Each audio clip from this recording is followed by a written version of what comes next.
అందరికీ నమస్కారం. భక్త సింగ్ గారి ఆత్మీయ బోధనలు, ఆయన జీవిత అనుభవాల గురించిన ఈ ప్రత్యేకమైన విశ్లేషణకు స్వాగతం. ఈ రోజు మనం ఆయన బోధనల్లోని లోతైన సత్యాలను, ఆచరణాత్మకమైన ఆత్మీయ పాఠాలను చాలా వివరంగా తెలుసుకోబోతున్నాం. ఏమాత్రం ఆలస్యం చేయకుండా నేరుగా విషయంలోకి వెళ్ళిపోదాం. యెషయా 43:19లో ఒక అద్భుతమైన మాట ఉంది. ఇదిగో, నేనొక నూతన క్రియ చేయుచున్నాను, ఇప్పుడే అది మొల్చును, అరణ్యంలో త్రోవను, అడవిలో నదులను కలుగజేయుచున్నాను అని. ఒక్కసారి ఆలోచించండి. మన జీవితాల్లో ఎండిపోయిన అరణ్యాల లాంటి పరిస్థితులు ఎదురైనప్పుడు దేవుడొక నూతన క్రియ చేస్తానంటున్నాడు. ఇది ప్రతి ఒక్క విశ్వాసికి దేవుడిస్తున్న ఒక గొప్ప భరోసా కదూ.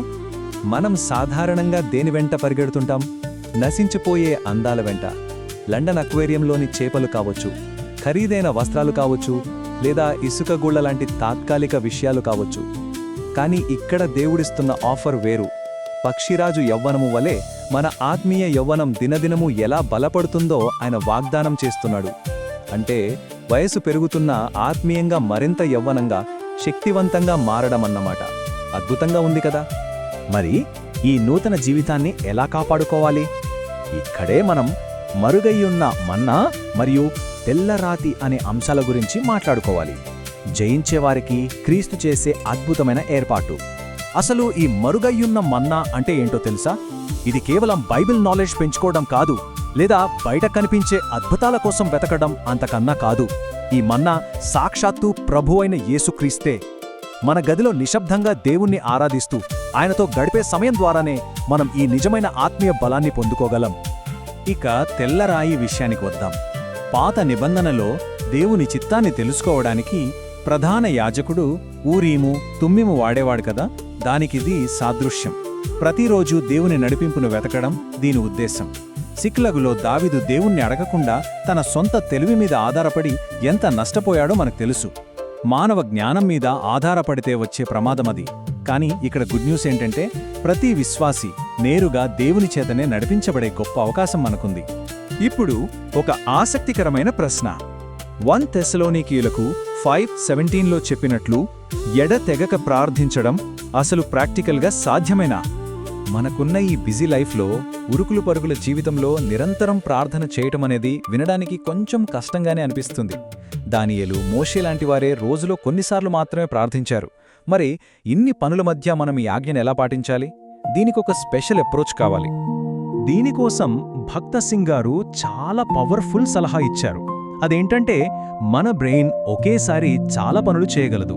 ఉదాహరణకు, మీరొక మంచి మ్యూజిక్ వింటున్నారనుకోండి, బయటొక కుక్క అరిస్తే వెంటనే వినబడుతుంది కదా.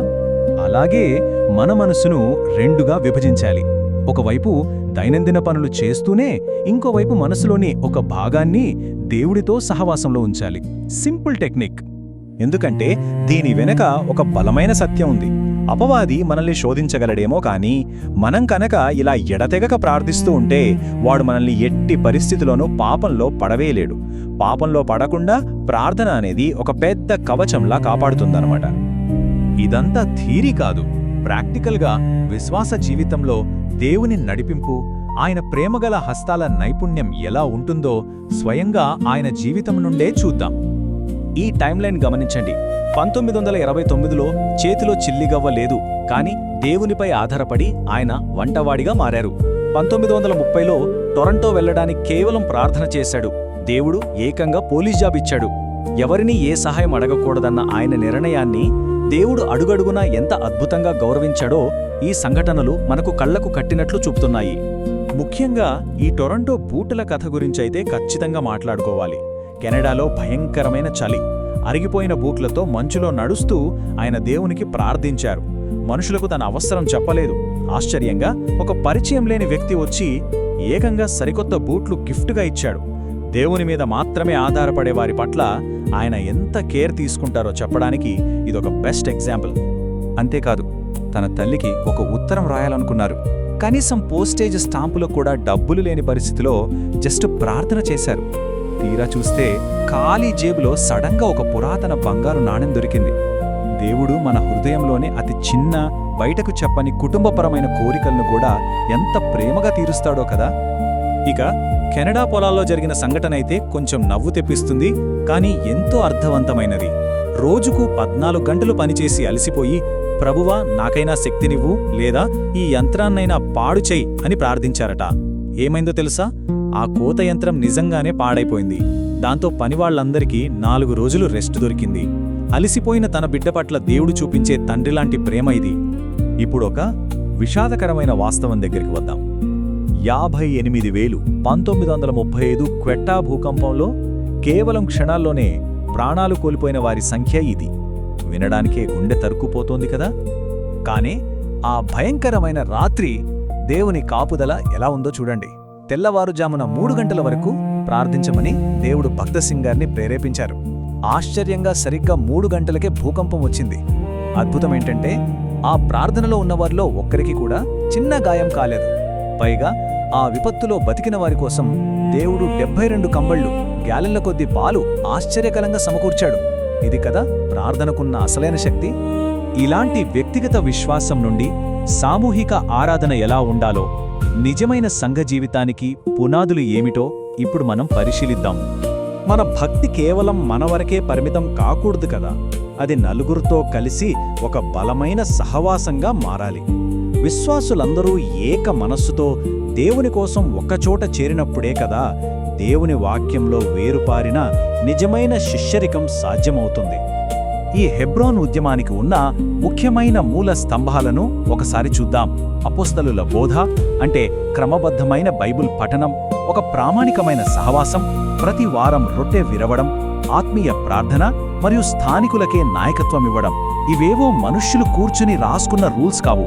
పరిశుద్ధమైన సంఘాలను ఎలా కట్టాలో దేవుడు స్వయంగా ఇచ్చిన ప్రత్యక్షతలు. ఇక్కడ మీరు గమనించాల్సిన ఒక పవర్ఫుల్ పాయింట్ ఉంది. దేవుని మందిరంలో కేవలం చూస్తూ కూర్చునే ఆడియన్స్ ఎవరూ ఉండరు. ఎందుకంటే ప్రతి విశ్వాసీ ఒక యాజకుడే.